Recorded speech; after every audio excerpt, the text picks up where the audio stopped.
Alright, I'm Joshua Tyler, and I'm here to walk you through a breakdown of the Skyrim theme song cover I did. Let's start out at the intro. Well, at the beginning. Let's start out with the drums.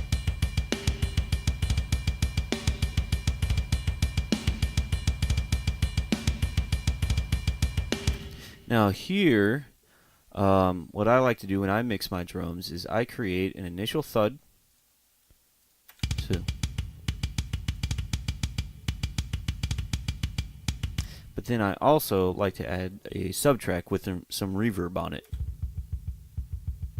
It's barely audible, but when you put them together,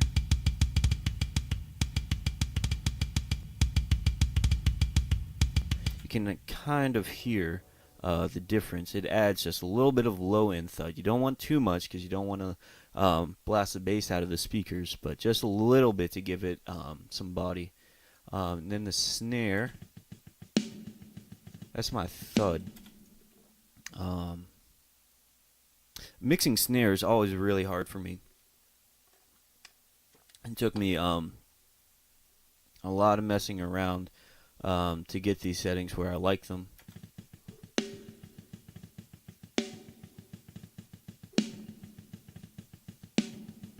And that's the thud track.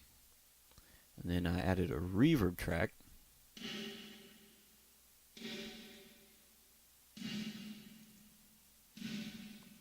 With those compression settings on there, kind of slow attack to kind of give the pop in there, slow release to kind of let it have some transient in there. Not too low of a threshold, no big ratio, no input gain because you don't want to, kind of want it to have not too much of just a big sound. You kind of want it to have that exponential decay is what you call it. Equalizer. You want some of that room quality in the highs, but you also want the body and the lows. Mids you don't really like too much. Reverb, mostly dry. Large room. Large amount of reverb. I don't know what that's for, but that kind of helps mix it in. Toms, I mean, just as long as they pop, then you should be fine.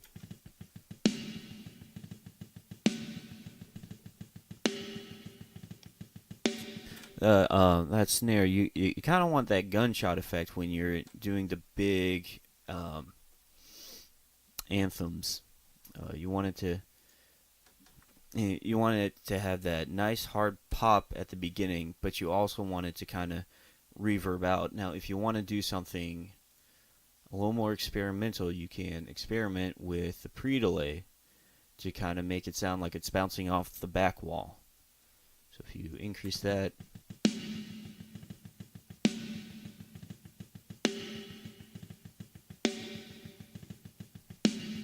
can kind of hear the delay in the reverb. Let me stretch it out so you can more noticeably hear it.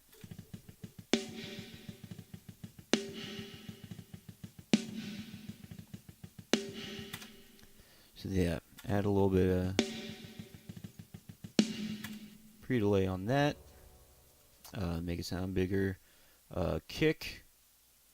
For the thud, I don't like to add a lot of low end to it. Not the thud, the kick, the pop of it, slow attack, a little bit off on the release, not too low a threshold, high ratio, so you get more of the body of the thud that lasts throughout it.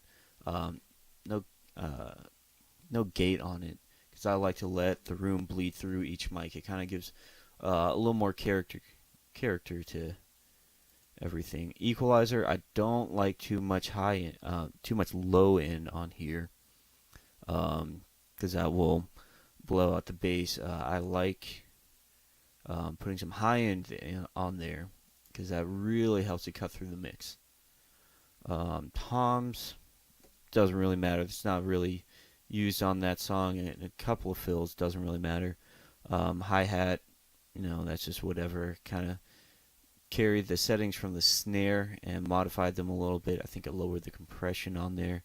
Overheads doesn't really need much. Compress it a little bit,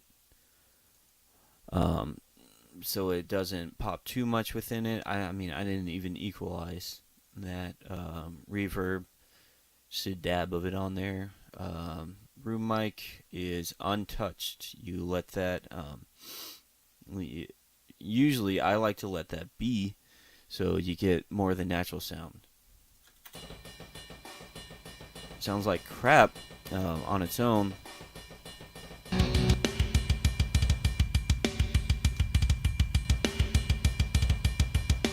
But it gives a whole lot more character to the entire drum set.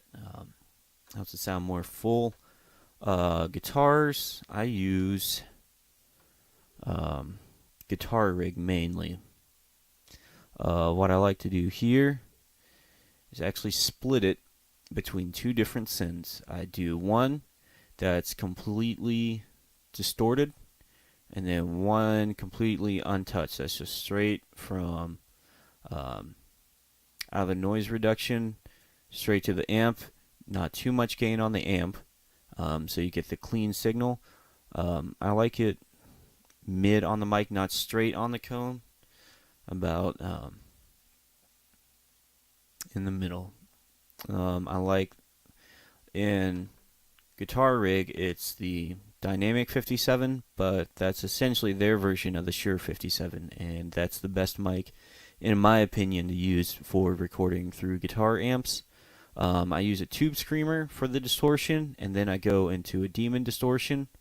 The tube distortion kind of gives it that natural grainy quality. The Demon distortion gives it that overdrive that everybody loves to put on the metal guitars. No reverb, no delay on there.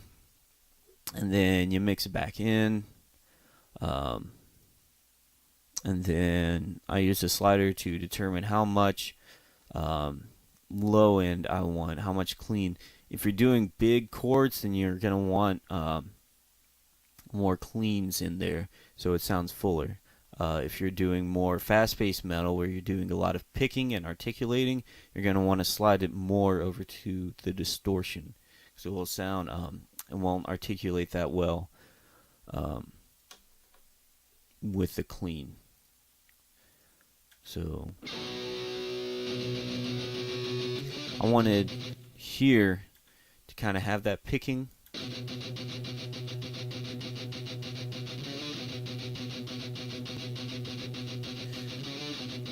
That really just cuts through the mix. You can hear it on the original song. When I equalize it, not too much bass content. I leave that room for the actual bass guitar. A lot of guitarists like to crank up the bass, scoop the mids, and put the highs up on their guitar, and that's really good if you're just playing guitar. If you're not playing with a bass or anybody else, it's really good to practice on, so you sound fuller. But in the sense of a total mix, I don't like a lot of bass on there. I like to add the highs and help it cut through the mix. Compression, just standard, not too much. Put some input gain. Really, I like to flatten it, kind of, so there's nothing that comes out too much. So when I'm doing the picking, it articulates it better.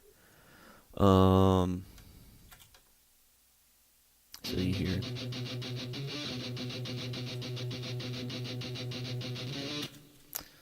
So that's the guitars. Another thing that I like to add when it's kind of a slower song, when I want to fill out the sound, I'll add a synth pad to it.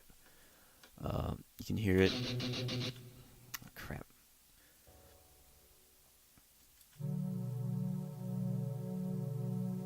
It's one part. It's a soft pad. I mean, you can see I like to add a distorted track and a clean track, and mix them as I want within the mix. It gives a lot of control on the mixing end and the mastering end, instead of trying to create the perfect balance just doing one thing, I will record two different things and then mix on the mastering end. So there's that. That's kind of a distorted organ.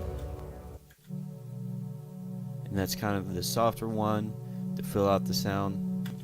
And so the distortion is really good at cutting through and giving this loud, boisterous sound. And then the cleans are really good for filling out the bottom of that. So best practices 2. Distorted and clean. And then bass. Where is that? There we are. You see we have a dirty track here.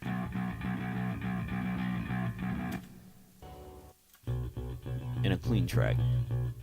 Again, best practices. Dirty and clean. And mix and post. So that's the intro.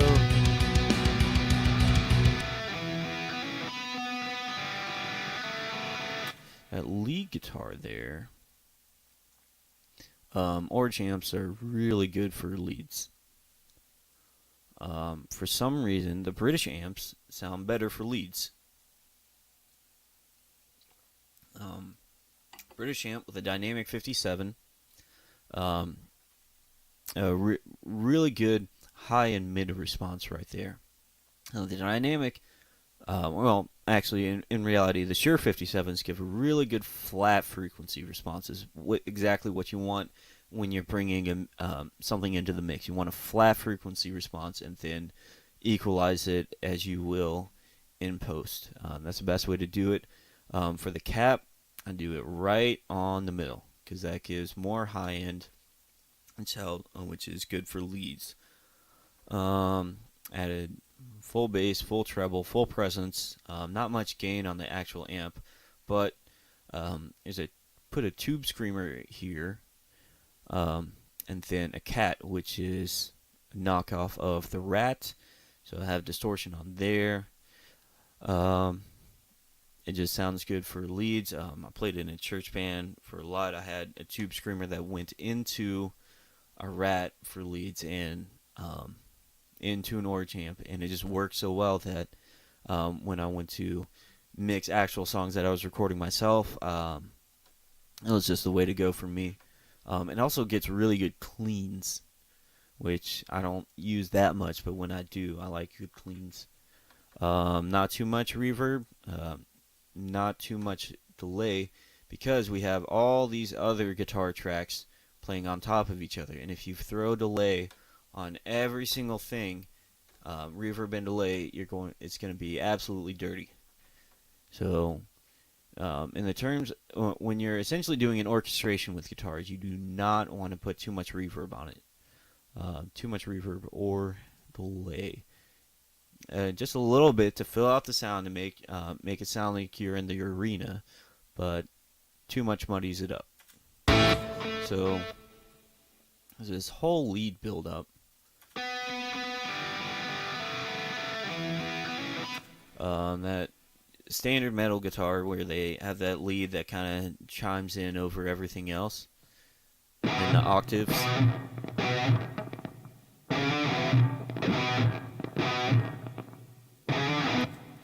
And then another lead.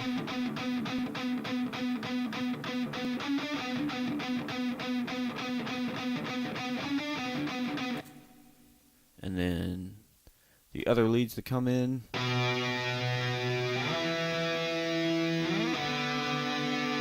There's some harmonies in that. And so essentially the entire intro is like adding one thing on top of another, on top of another, on top of another. And you're going to want to make sure that you equalize everything to make sure that everything is coming out clearly. Nothing stepping on top of each other. It's okay to bring some of the leads down in order to get more quality out of the rhythms, or bringing some of the cymbals down to get more quality out of the leads. Bass, don't put the clean up too much. You want the clean low end to give the entire mix rhythm. But if you push it too much, then you're gonna muddy up the entire mix. I see some people add too much bass sometimes when they're trying to compensate for a too dry of sound, and then a lot of times I barely hear the bass. And a lot of songs have almost no low end. They actually use a synth to add low end to a song instead of just adding a clean bass track. They'll a lot of metal will have a really dirty bass track to give it that growl, and the growl is fine. It's fine to have the growl in there, but if you are doing that at the expense of the low end bass, then it kind of defeats the purpose. If you want a full-bodied sound, you need to do both, and that's just recording at the same time. Just record both at the same time and go. You should never, when it comes to mixing, we have the technology today that you should never sacrifice one thing for another. So if you feel like you can't get the sound that you want out of a single setting, split it and do two. There's a choir here. It's pretty self-explanatory.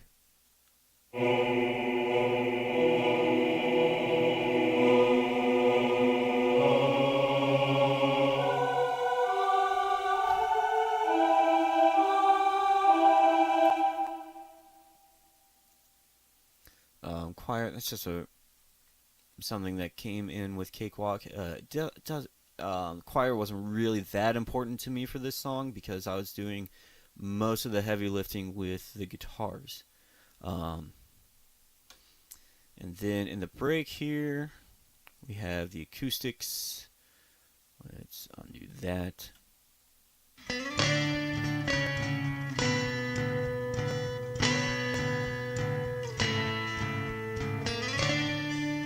Now, I super compress these.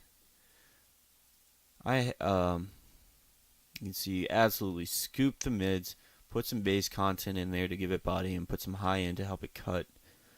Scoop the mids. I don't like mids on acoustics. Some people do. I don't. To each his own. Really compress the snot out of this. Really compress it, just because acoustics naturally, with mine, it doesn't have much sustain on it. So in order to help give that sustain that it needs, so what's this one? You just compress it.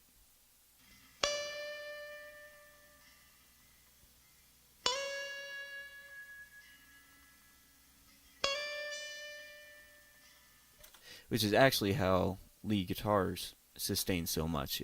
All that distortion is just super compression.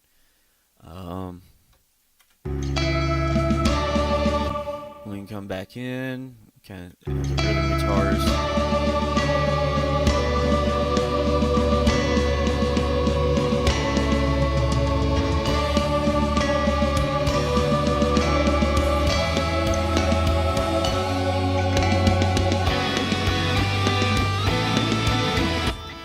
Some more music stuff, and then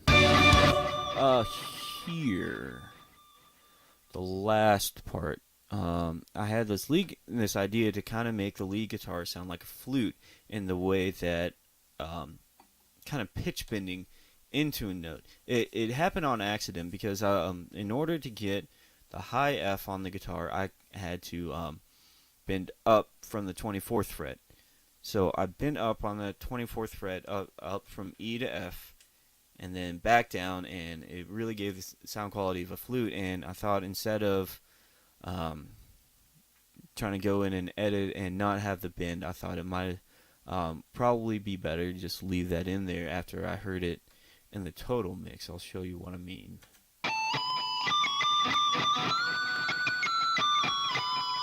Kind of hear that bend, and it gives this nice flute quality when put through the entire mix.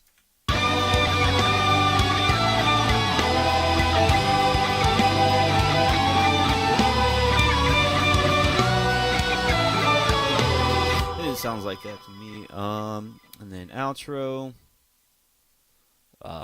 Nothing really special about this. It's your standard piano. Kind of bright. Yeah, the pad there. Then one acoustic guitar. Didn't want to overdo it. With some drums on that. Just some cymbal, some ride cymbal hits. Doesn't add too much. Doesn't take away, just a little bit.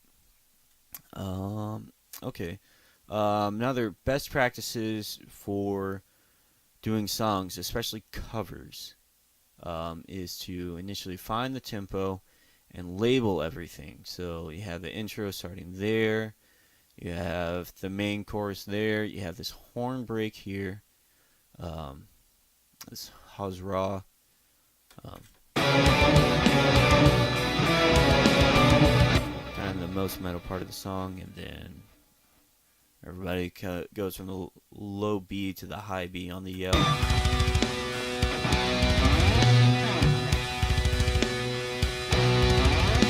In the break with the acoustic guitars, you build back up. You have this halftime feel section. Oh no, that's another build. There's the halftime. Blah blah blah. And then go to the chorus again. Ha-hoo. And apparently it was enunciated when I looked at the sheet music. And then the outro. That helps when you're, let's say you're going through and writing the drum part for it. I use Easy Drummer. Version 1. I tried version 2 and I did not like it. So I went back to version 1. So you can see very easily where everything is. Very simple.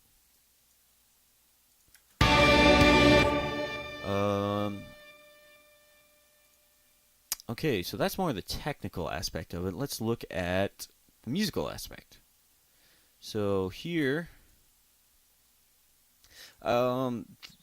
this part,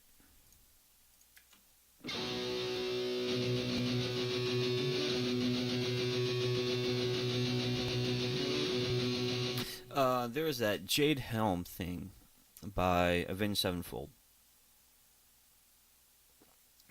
where they kind of did this 6/8 thing. It was for the lobby of Call of Duty 3. You could select it on the menu. They did this 6/8 thing where they just built the snot out of this song for like a minute 30 in 6/8, and they kind of had this driving bass in there.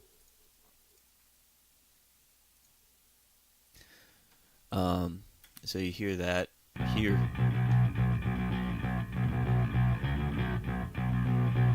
And it was initially, I just had the bass and drums.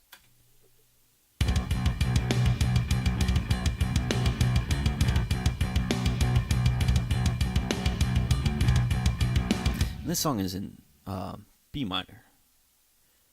Good old B minor. And then, I forgot what, live, I take a lot of inspiration from Avenged Sevenfold. Live, when Avenged Sevenfold does Second Heartbeat, Sinister Gates, at least live on the LBC. I haven't seen them live recently. Live on the LBC, before they start Second Heartbeat, Brian Sinister Gates will chime that C chord, do a downstroke on it, and let that ring, and then Zachy will come in with the articulated picking. So here, if you go, and that was to bring just something live, kind of a nod to Avenged Sevenfold, do what they do live for Second Heartbeat. It's not on it's not on the studio track. They do it live. So if you want to see see the inspiration of Avenged Sevenfold live in the LBC Second Heartbeat. I'd love for them to revisit them in the studio, but beggars aren't choosers. Here, it's regular metal, just modern metal chiming. I don't really like it, but there is kind of a need for it in the song. The octaves to kind of emulate the choir there.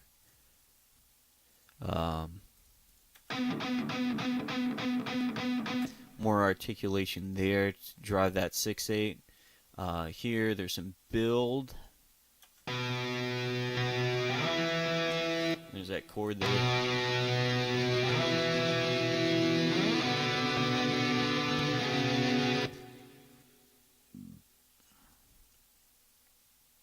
There's that build there, and then once we get into there, you have the chords enunciated by the rhythm guitars. You can really hear the cleans coming out through that. And really give some body to it. A lot of people are, I see a lot of people just have this dry, empty, distorted sound, and I hate it. So to battle that, I put some cleans in there. Because I like having a lot of distortion. It really gives a wall of sound, but there's no basis to that without the clean.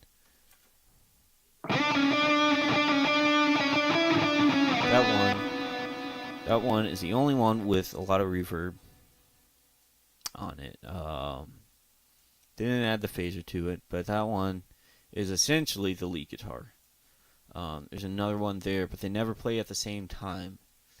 So the two lead guitars, I actually do put some reverb on there, but these are pretty much orchestration. So no, you're not trying to stand out with these. You're trying to build out the song. You're not trying to solo with that. Here, I think these are just playing notes and chords.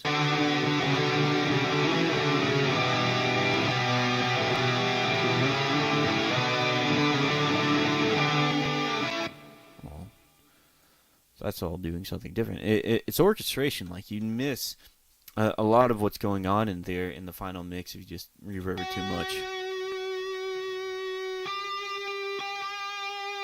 Well, that was a boring one to pick for first.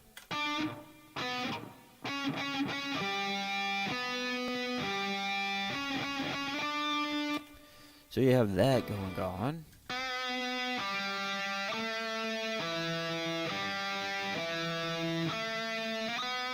So just chords. If you're ever in high school band, you probably understand like the importance when you're playing a part that sounds really boring to yourself, like on its own, it sounds super boring. But then when you add it into this orchestration, you have all these different interweaving, moving parts, and to really create something beyond itself.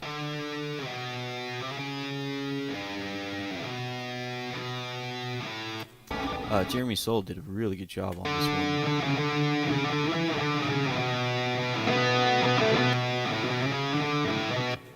So you get that low end version of that, the octave, or 2 octaves lower, whatever.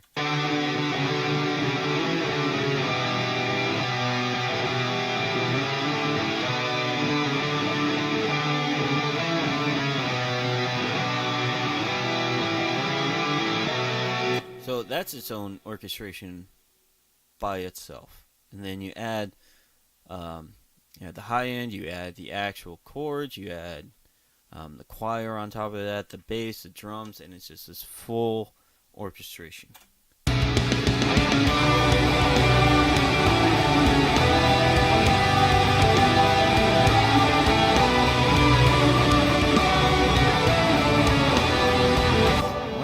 Let's hear it without that and see if it sounds different.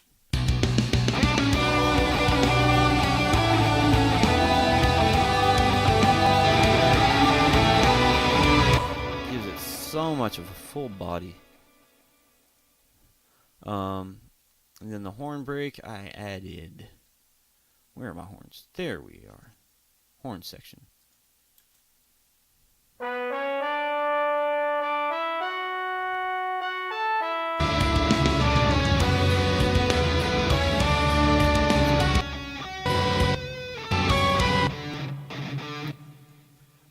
Here, this really cuts through the mix. Because when I'm listening to the mix on my headphones, I hear this.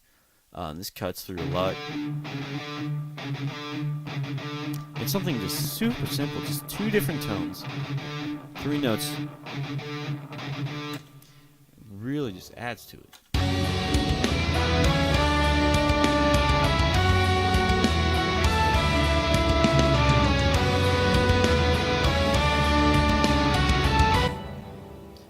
So that's that part.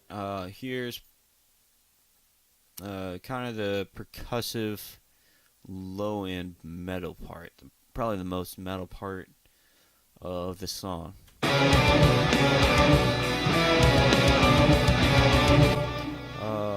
me slow out the guitar and the drums.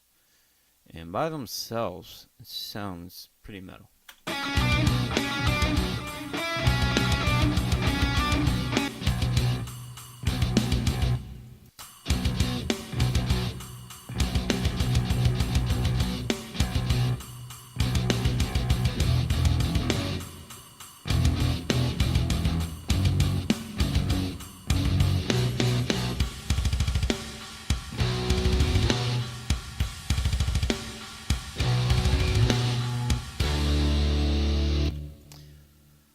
Yeah. So that's probably the most metal part of it. Just to say, yeah, it's metal. Blah blah blah. I like symphonic more than percussive on most of the time, but you know, it's a balanced mix. It's a balance. You gotta find when it's right to go percussive, when to go symphonic, and when they do both.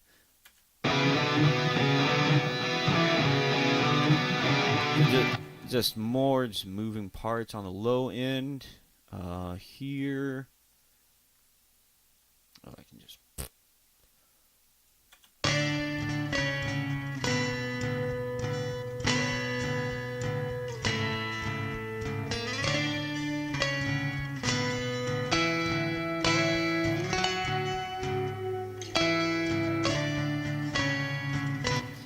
Nothing too innovative, just straight like it's a break of the song, so you don't use the overdriven guitars, obviously.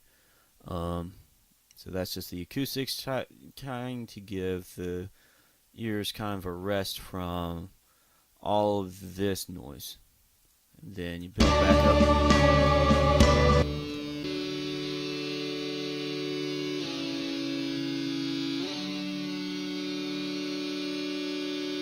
Harmony, blah blah blah. Then kind of a percussion solo.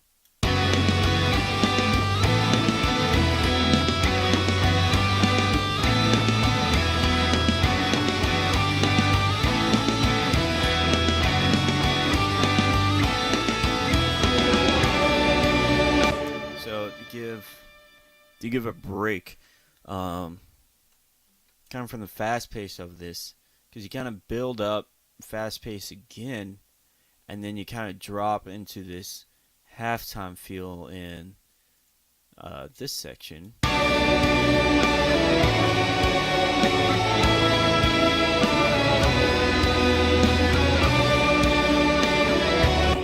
then at the last section, go back into the chorus, essentially.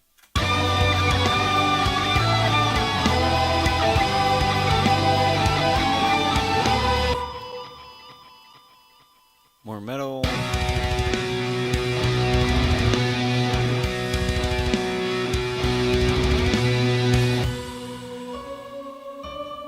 And that part, just one guitar. Soft pad, choir, piano, and then a little bit of percussion on the end. Percussion's out by now. And that is the Skyrim cover.